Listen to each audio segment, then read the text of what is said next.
ang kanyang karapatan na manatili sa loob ng bahay ni Kuya.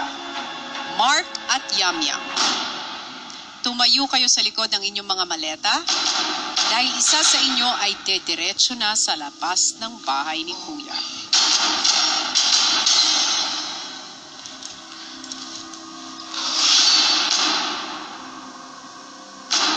Ikaw nga ba yun, Mark? Naging alanganin na nga ba ang pananatili mo sa bahay tulad ng pag-alangan mo sa desisyon na hamunin ang iyong kapwa housemate? O nabigay mo na ba ang lahat para ipaglaban ang iyong pangarap? O baka naman ikaw, Yamyam, aapaw kaya ang luha mo kapag nalaman mong ikaw ang kailangan ng lumabas ng bahay tulad ng maluha mong pagpili ng hahamuning housemate? O lalabas kaya ang tears of joy dahil may aangat mo na ang iyong bandila sa flagpole? Ang pangalan na aking babanggitin ay ang nagwagi sa Dual Challenge. Congratulations dahil napatunayan mo na ikaw ang karapat-dapat manatili sa bahay ni Kuya.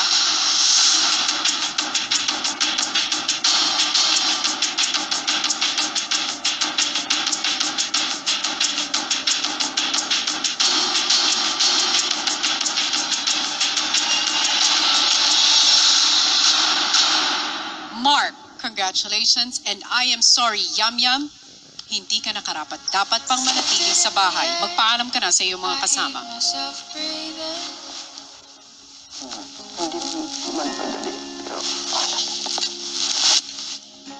Guys, thank you for the experience.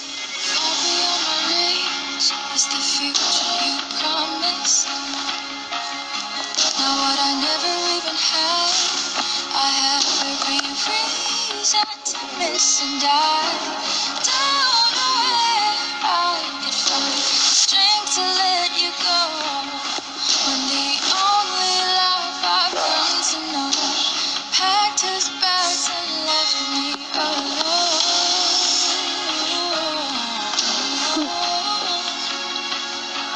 If I never so before it's too late, I'll take a step away. I know it won't make me go rushing back to you, and I'll just forget that you're mine.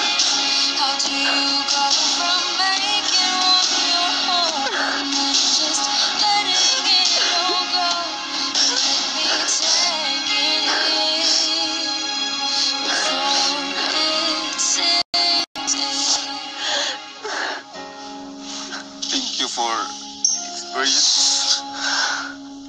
Thank you for all. Yamyam, Kuya, pumasok ka na ng confession.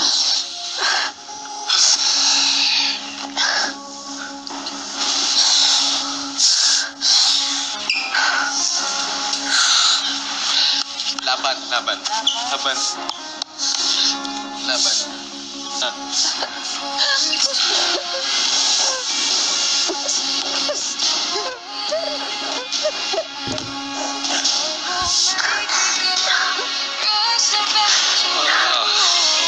I will wait you outside.